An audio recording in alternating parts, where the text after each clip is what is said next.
아침부터 일찍 오셔서 또 예배 준비를 위해서 매주마다 이렇게 섬기고 있습니다. 우리 지휘자 공경희 권사님과 모든 대원들 귀한 찬양 감사드리고요.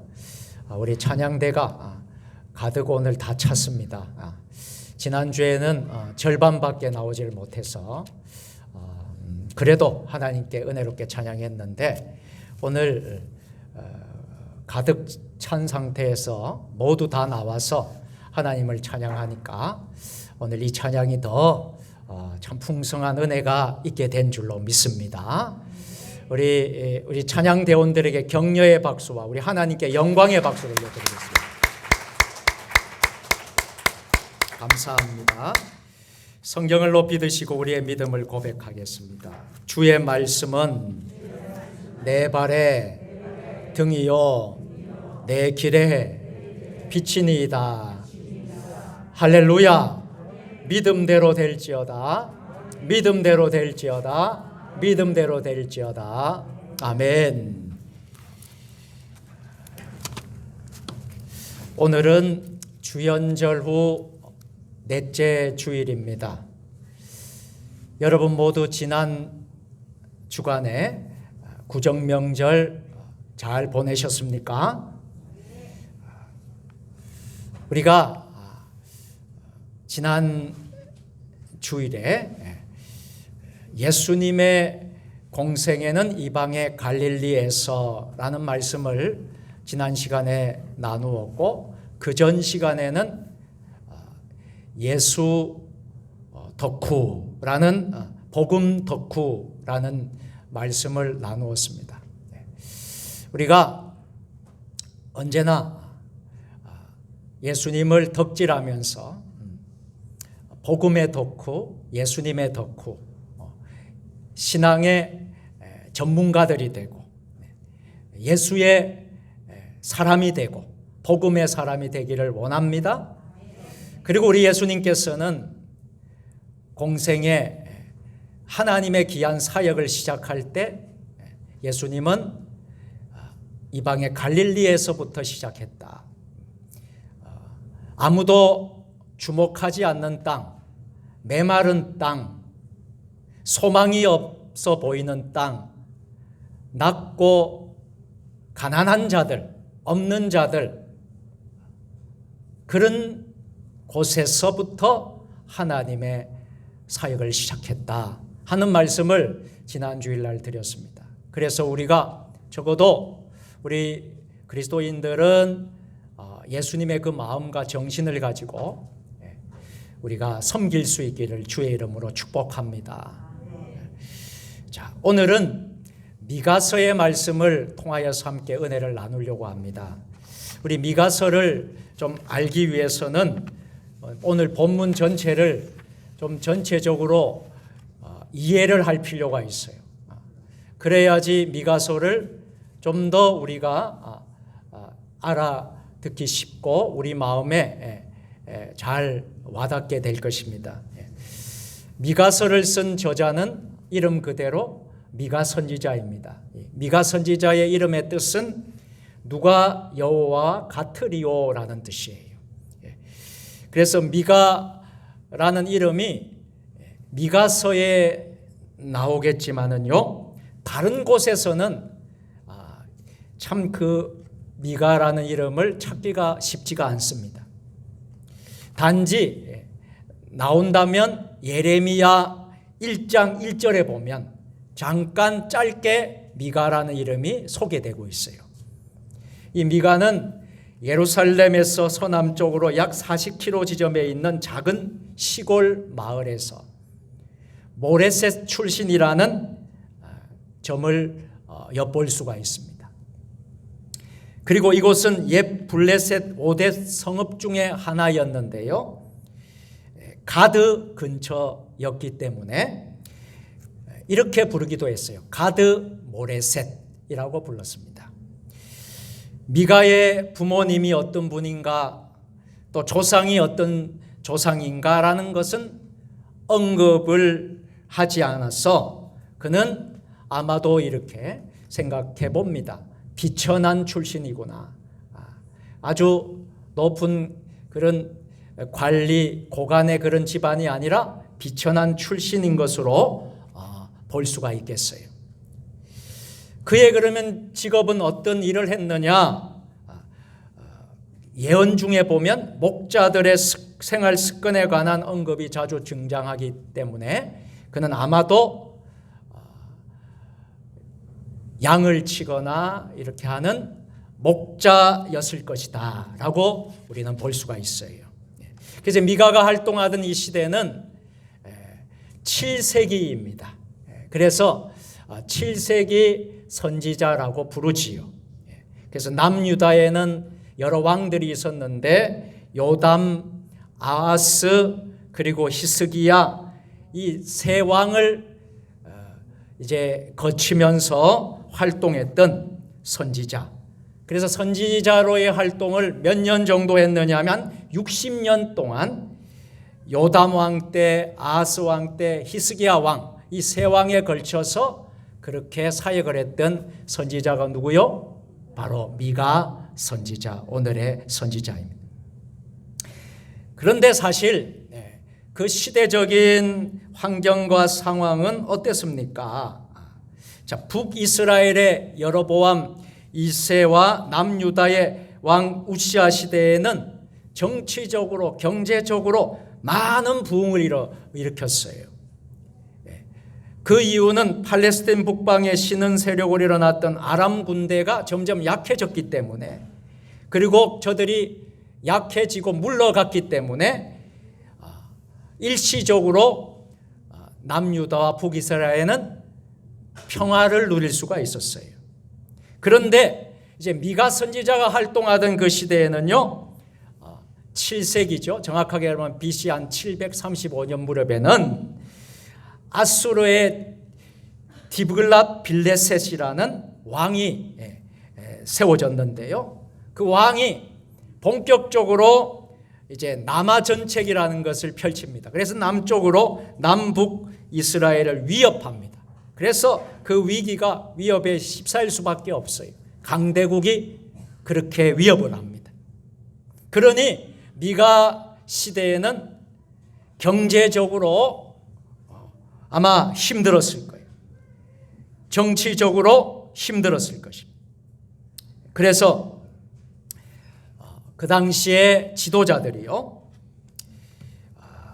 종교 지도자들마저도 참 수단과 방법을 가리지 않고 자기 재물을 축적하고 이런 부정부패가 심각해졌던 것입니다. 그래서 가난하고 힘없는 사람들을 압제하고요, 물건을 탈취하고 착취하고 이런 일들이 있었습니다. 극도로 부패한 사회가 되었습니다. 부유층과 권력자들은요, 한쪽으로는 아수르에게 붙어서 살고 또 한쪽으로는 애굽에 빌붙어서 살아서 아부하면서 추악한 추태를 보이기도 했어요. 또 하나님을 섬겨야 될 하나님의 백성들이 이방의 풍습을 따라서 우상을 조장하는 그야말로 극심한 타락의 길로 향하고 있었던 것입니다. 이런 시대에 종교적으로, 도덕적으로, 영적으로 타락한 이스라엘의 모습을 보면서 그때 하나님은 미가 선지자를 쓰시고 사용하게 되신 줄로 믿습니다.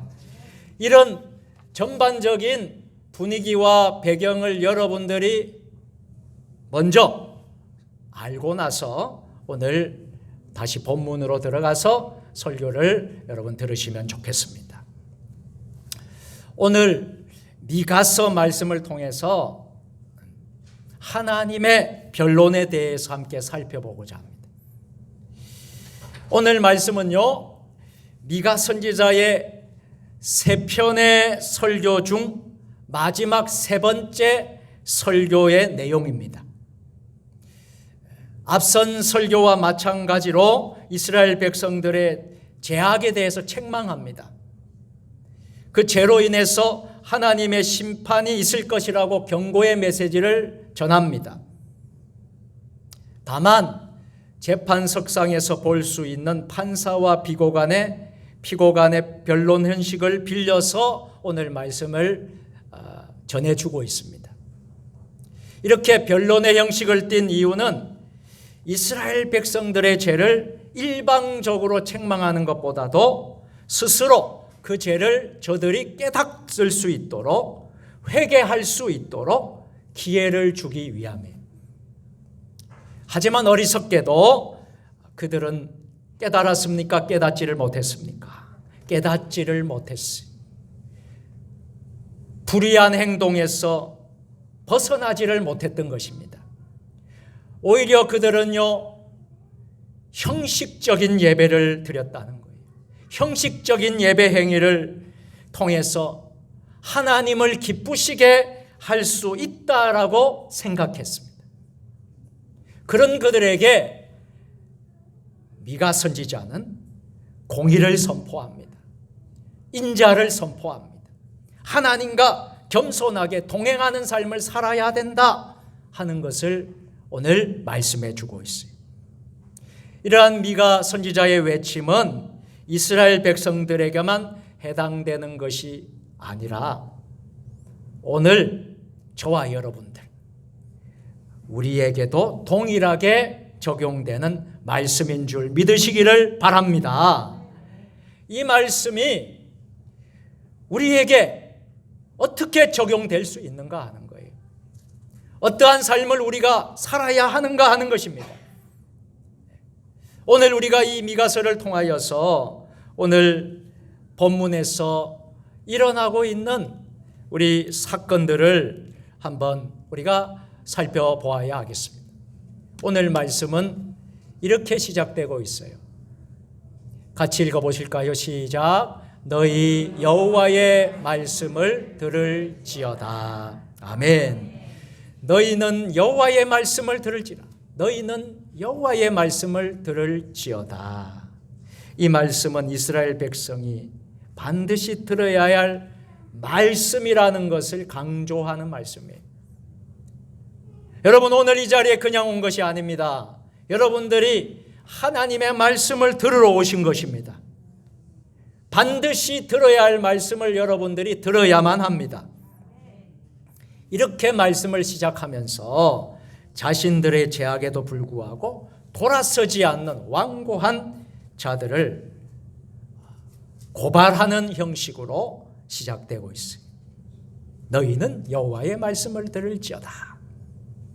하나님은 변론을 시작하면서 미가와 더불어 이스라엘 백성들에게 이렇게 말씀하고 있어요. 우리 다 같이 너는 일어나서 산을 향하여 변론하여 작은 산들이 내 목소리를 듣게 하라. 아멘. 미가는 오늘 말씀을 기록하면서 다양한 수사법을 구사하면서 생동감과 박진감 있게 분위기를 기록하고 있습니다. 자, 여기서 산이 나오는데 산은 무엇을 상징하는 말씀일까요? 불변함과 진실의 상징입니다. 하나님과 이스라엘 백성 간의 쟁번의 증거자로 산을 제시하고 있는 것입니다. 그래서 다시 말해서 하나님은 원고가 되시고요, 이스라엘은 뭐예요? 피고가 되고요, 산은 뭐예요? 증인이 되는 셈이 됩니다. 이렇게 미가가 산을 증거자로 세운 이유는 우리가 잘 알고 있다시피 산은 오랜 세월 동안 변함없이 그 자리에 서 있었다는 것이죠. 그리고 이스라엘 백성이 저지른 죄악들을 그대로 보고 있었다라는 것입니다.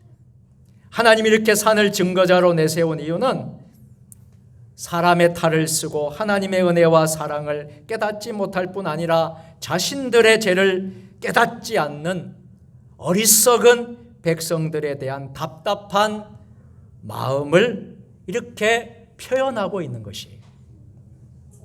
이렇게 증거자로 내세운 산들에게 말합니다. 우리 다 같이 너희는 여호와의 변론을 들으라. 여호와께서 자기 백성과 변론하시며 이스라엘과 변론하실 것이라. 아멘. 신명기 27장 11절로 26절을 보면 증인으로 출두한 산은 예전에 하나님과 이스라엘 백성 간의 계약 시에도 증인으로 입회하여 들었던 바 그 계약 조건을 기억하여 이번 심판이 그 계약에 따른 정당한 판결이다라는 사실을 입증하도록 한 것입니다. 하나님 이스라엘 백성들의 죄를 직접 판결하지 않으시고 쟁론의 과정을 통해서 스스로 자신의 죄를 깨닫도록 하셨어요. 그래서 여기서 변론하시는 것은 어떻게 하느냐에 따라 그 결과는 달라지게 되는 거예요. 하나님이 쟁변을 하시는 이유가 무엇일까요? 그 이유는 한쪽으로는 이스라엘의 불신앙이 얼마나 큰지를 밝혀내는 것입니다. 얼마나 이스라엘이 불신앙이 컸는지, 또 한편으로는 하나님의 은총이, 하나님의 은혜라는 것이 얼마나 큰 것인가 하는 것을 보여주기 위한 것입니다. 그래서 이스라엘은 올바로 하나님 말씀에 순종하고 응하기만 하면 심판이 면제되고 구원의 은총을 받게 됩니다. 이러한 두 마음이 있어서 하나님은 오늘 3절, 본문 3절에서 이렇게 말씀하시죠. 뭐라고 말씀하시죠? 내 백성아, 내 백성아라고 부르시는 거예요. 사실 이 호칭은 법정에 소환된 죄인들에게 걸맞지 않는 호칭입니다. 이 표현에서만 보더라도 하나님 이스라엘의 죄에 대해서는 미워하시지만 백성들 자체는 여전히 하나님이 사랑하시는 거예요. 여전히 긍휼을 베푸시기를 원하시는 것을 보게 됩니다. 하나님은 마음이 아프시지만 그들이 무엇을 행하였는지를 묻고 있습니다. 이 질문은 자신들이 계약을 어떻게 위반했는지에 대한 여부를 묻고 지적하는 말씀이지요.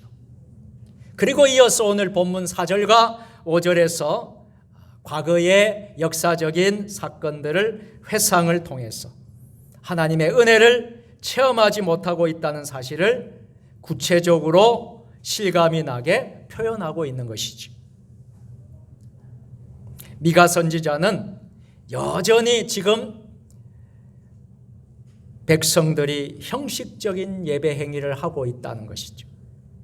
그 형식적인 예배, 습관적인 예배, 이것이 저들은 하나님을 기쁘시게 해드릴 수 있다라고 착각한 것에 대한 말씀을 미가 선지자는 오늘 6절부터 8절까지 선포하고 있는 것이죠. 자, 6절부터 8절까지 말씀을 다 같이 내가 무엇을 가지고 여호와 앞에서 나아가며 높으신 하나님께 경배할까? 내가 번제물로 1년 된 송아지를 가지고 그 앞에 나아갈까? 여호와께서 천천의 순양이나 만만의 강물 같은 기름을 기뻐하실까? 내 허물을 위하여 내 맏아들을 내 영혼의 죄로 말미암아 내 몸의 열매를 드릴까? 8절 사람아 주께서 선한 것이 무엇임을 내게 보이셨나니 여호와께서 내게 구하시는 것은 오직 정의를 행하며 인자를 사랑하며 겸손하게 내 하나님과 함께 행하는 것이 아니냐. 아멘. 자, 오늘 하나님께서 왜 이 본문을 기록해 주셨을까요? 이 본문을 기록한 목적이 무엇입니까? 우리가 믿는 하나님은 공의의 하나님이라시는 것을 알게 하시기 위함입니다. 여러분, 우리가 믿는 하나님이 어떤 하나님이시라고요? 공의의 하나님이십니다. 그리고 겸손히 예수님의 의와 사랑을 실천하는 삶이 되어야 한다라는 거예요. 오늘 이 설교를, 이 본문의 말씀을 듣는 여러분들이 이것을 깨닫도록 하기를 바랍니다. 공의의 하나님이 겸손히 예수님의 의와 사랑을 실천한 삶을 원하신다는 것. 그래서 오늘 본문을 기록한 것입니다. 이스라엘 백성들은 자신들의 죄악에도 불구하고 처절한 회개를 하지 않았습니다. 그저 형식적인 제사를 드렸습니다. 하나님의 마음을 형식적인 제사로 하나님의 마음을 돌리려고 했습니다. 눈 가리고 아웅하는 것입니다. 1년 된 송아지를 번제물로 드린다는 것은 제사법에 보면 가장 귀한 제물로 규정하고 있어요. 출애굽기 29장과 레위기 8장에 나오지요. 이스라엘 백성들은 계속되는 죄악과 불의와 잘못을 범했음에도 불구하고 저들은 참된 회개를 하지 아니하고 그저 좋은 제물로만 하나님께 제사를 드리면서 좋은 제물을 드리면 하나님께서 기뻐하실 것이라고 착각하고 있습니다. 참으로 어리석은 모습이 아닐 수가 없습니다. 그들은 천천의 순양이나 만만의 강물 같은 기름을 기뻐하실까 노래하고 있어요. 심지어 몰렉 신을 숭배할 때 허용한 마다들을 번제물로 드리는 행위를 좋아하실까 생각합니다. 이는 금지된 법인데도 불구하고 그렇게 노래한 것은 그만큼 저들이 무엇에 빠져 있다는 거예요? 심각한 당시 이방 풍습에 빠져서 우상 숭배에 젖어 있었다라는 것을 보여주고 있는 거예요. 이런 그들에게 하나님의 종 미가 선지자는 하나님은 결코 그런 물질적인 것을 좋아하지 않는다고 말씀하십니다. 아무리 화려한 음악, 아무리 화려한 제사 행위를 드린다 할지라도 하나님은 기뻐하지 않으신다라고 말씀합니다. 그러면서 하나님이 기뻐하시고 좋아하는 것은요, 뭐라고 되어 있습니까? 오직 정의를 행하고 인자를 사랑하며 겸손하게 내 하나님과 함께 행하는 것이라고 노래하고 있습니다. 아멘. 사실 미가 선지자는 예배 자체를 거부하거나 예배 자체를 제사의 행위를 비하하는 것이 아닙니다. 어떤 예배를 드려야 된다는 거예요? 참된 예배를 드리라는 거예요. 바른 예배를 드리라는 거예요. 바른 예배는요, 공의와 인자를 행하는 실천이 있을 때에 참된 예배가 된다는 사실을 말씀해 주고 있어요. 그래서 여러분, 우리가 잘 아는 사도 바울, 신약성경 27권 가운데 13권을 기록한 사도 바울은 로마서 12장 1절에서 예배의 중요성을 말씀을 하고 있어요. 우리 다 같이 로마서 12장 1절 말씀 같이 시작. 그러므로 형제들아, 내가 하나님의 모든 자비하심으로 너희를 권하는 너희 몸을 하나님이 기뻐하시는 거룩한 산제물로 드리라. 이는 너희가 드릴 영적 예배니라. 아멘. 참된 예배가 어떤 예배일까요? 참된 예배는 우리 몸을 거룩한 산제물로 드리는 것이에요. 우리가 드리는 거룩한 산제물은요, 참된 예배에 근거하는 실천이 되는 거죠. 여러분, 잊지 마시길 바랍니다. 자, 오늘 본문을 통해서 우리가 실천해야 될 윤리적 규범은 무엇이 있을까요? 우리가 실천해야 될 것. 실천으로 믿음을 증명하는 거예요. 증명한다는 것이 무슨 말입니까? 어떤 사건이 진실인지 아닌지를 증거를 들어서 밝히는 것을 의미하는 거예요. 이 말은 우리의 신앙에 적용해 본다면 우리의 믿음을 어떻게 증명할 수 있겠는가 하는 거예요. 어떻게 우리의 믿음을 보여줄 수가 있는가 하는 것입니다. 미가 선지자가 활동하던 시대의 사람들은요, 형식적인 예배 행위를 했습니다. 이 형식적인 예배, 이 예배를 통해서 그들의 믿음을 증명해 보려고 했어요. 그런데 미가는 그러한 형식적인 예배는 하나님께서 기뻐하지 않으신다라고 선언합니다. 여러분이 잘 알고 있는 호세아 선지자를 아시죠? 호세아 선지자는 아침 안개와 같은 회개에 지긋지긋하다라고 표현을 했습니다. 호세아 6장 1절부터 3절 말씀에 우리 다 같이 6장 1절부터 3절 오라 우리가 여호와께로 돌아가자. 여호와께서 우리를 찢으셨으나 도로 낫게 하실 것이요 우리를 치셨으나 사며 주실 것임이라. 여호와께서 이틀 후에 우리를 살리시며 셋째 날에 우리를 일으키시리니 우리가 그의 앞에서 살리라. 3절 그러므로 우리가 여호와를 알자 힘써 여호와를 알자. 그의 나타나심은 새벽비같이 어김없나니 비와 같이 땅을 적시는 늦은 비와 같이 우리에게 임하시리라 하니라. 에브라임아, 이 3절까지 읽겠습니다. 3절까지.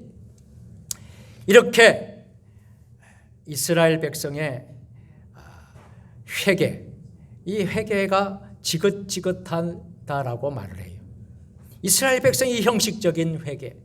호세아는 다시 4절과 5절에서 이렇게 한탄하고 있습니다. 4절 같이 에브라임아 내가 내게 어떻게 하랴. 유다야 내가 내게 어떻게 하랴. 너희의 이내가 아침 구름이나 씨 없어지는 이슬 같도다. 5절 그러므로 내가 선지자들로 그들을 치고 내 입의 말로 그들을 죽였으니 내 심판은 빛처럼 나오느니라. 아멘. 이렇게 한탄하고 있어요.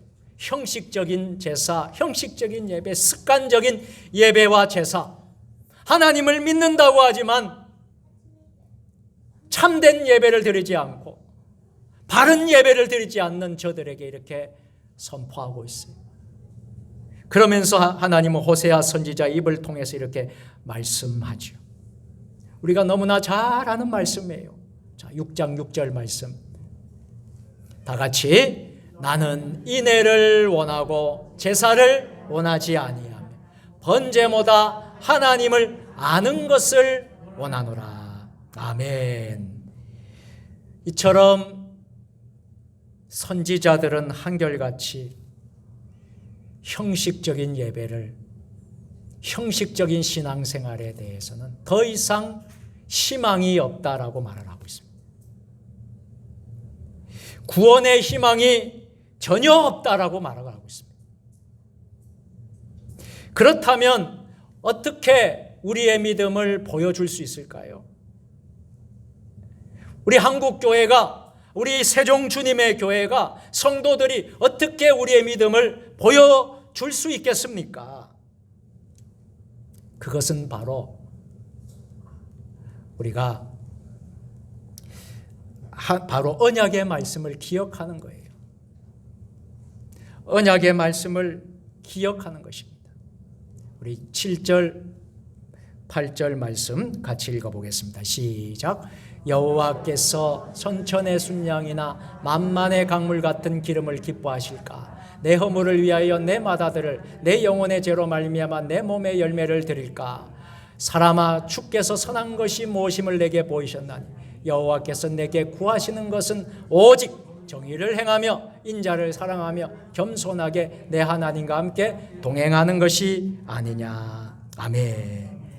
하나님의 언약의 말씀을 기억하십시오. 그 말씀대로 순종하십시오. 실천하는 것이다라는 거예요. 오늘날 우리 한국교회의 문제가 무엇입니까? 우리 교회들의 문제가 무엇입니까? 성도들의 무엇입니까? 그 하나님의 말씀을 기억하고 그 말씀대로 순종하면서 실천하지 않는 것이 문제가 아닙니까? 형식적인 신앙생활, 습관적인 신앙생활 아니겠습니까? 우리의 삶 속에서 그 믿음이 드러나야 되는데 전혀 믿음이 드러나지 않는 것이 바로 오늘날 우리 기독교 신앙의 문제가 아니겠습니까? 오늘 미가 선지자의 이 외침을 여러분 기억하시기를 바랍니다. 분명한 것은 우리의 믿음을 증명하는 방법은 많이 드려지는 예배가 아니라는 거예요. 많은 종교적인 활동이 아니라는 것입니다. 오직 삶의 현장에서 말씀대로 살아가는 것이다. 바로 겸손히 사는 삶입니다. 친절한 방식으로 살아가는 삶인 것입니다. 이것이 바로 하나님과 동행하는 삶입니다. 그래서 성도의 삶은요, 하나님을 보여주는 거룩한 상징이 됩니다. 여러분을 통하여서, 여러분 개인을 통하여서, 우리 교회들을 통하여서 하나님이 증거되고 보여주는 삶을 살아야 될 줄로 믿습니다. 이제 말씀을 정리해 보려고 합니다. 모범적으로 실천한 이야기는 무엇입니까? 친절함의 방식으로 겸손하게 하나님께 동행하며 하나님을 경외하며 살았던 사람들의 이야기는 어디에 있을까요? 언약의 말씀을 붙들고 묵묵히 하나님의 살아계심을 보여주며 살았던 사람들의 이야기는 어디에 있을까요? 한 가지 이야기를 나누고 설교를 맺도록 하겠습니다. 얼마 전에 국민일보에 소개된 아름다운 이야기가 있습니다. 그녀는 2차 세계대전 중에 벨기에에서 태어나 가난한 홀어머니 품에서 외롭게 자랐습니다. 그녀의 가족은 전쟁 중이었기 때문에 먹을 것이 없어서 구호단체의 구호품으로 생명을 연명할 수밖에 없었습니다. 그런데 놀라운 것은 20년의 세월이 흘러 이 여인은 세계적인 영화 배우로 주목을 받게 되었습니다. 그녀는 1999년 미국 영화연구소에서 선정한 100인의 스타 중 3위에 오르기도 했습니다. 그녀가 이렇게 주목받았지만 사실 그녀의 삶은 평탄치 않았어요. 그녀가 태어난 지 3개월 만에 101회를 앓아서 사경을 헤매다가 극적으로 죽음에서부터 살아났습니다. 그녀의 아버지는 나치 독일을 위해서 가정을 다 포기하고 가정을 다 버렸습니다. 가정은 더욱 힘들어졌어요. 그래서 튤립 뿌리를 씹으며 먹으면서 살았어요. 영양실조에 시달리며 살기가 일쑤였습니다. 그러던 중 어머니마저 세상을 떠나게 되었어요. 그래서 할아버지의 손에서 자라게 되었습니다. 그녀는 모델로 영화 단역으로 조연 등 닥치는 대로 일을 해야만 했습니다. 그러던 중 1953년 그레고리 팩과 함께 주연으로 참여했던 로마의 휴일이 크게 유행되면서 세계적으로 유명한 여배우가 되었습니다. 그녀는 아카데미 여우주연상을 받기도 하였습니다.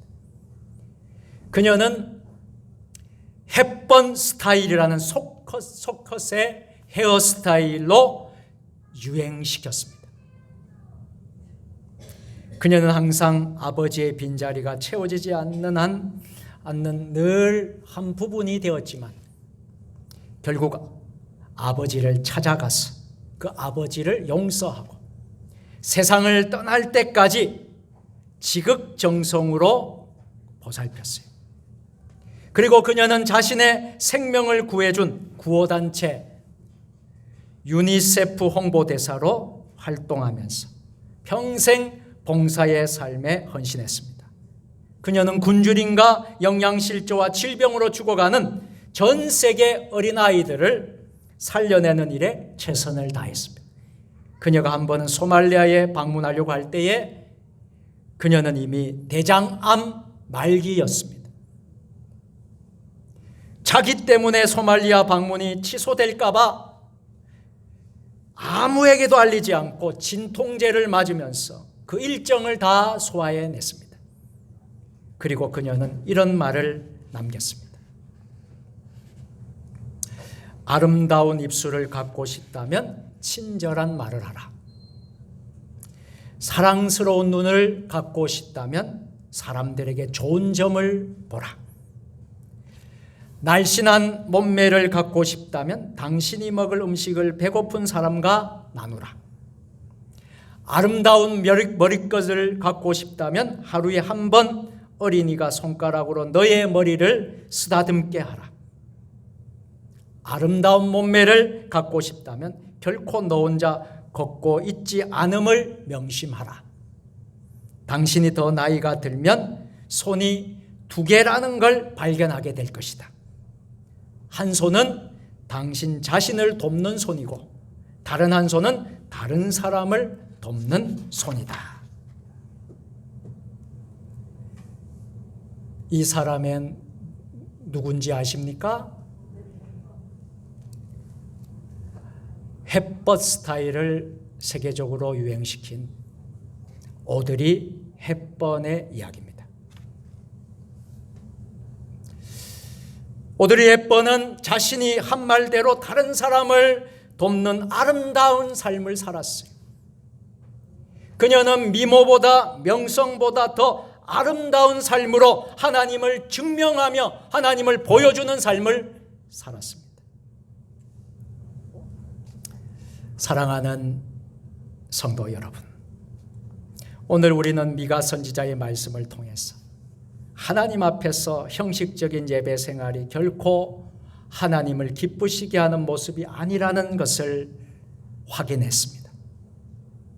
우리가 수많은 봉사를 하고 수많은 헌금을 드리고 봉사를 한다고 할지라도 하나님 앞에서 겸손하게 동행하는 삶이 없다면 하나님을 기쁘시게 해드리는 삶이 되지 못합니다.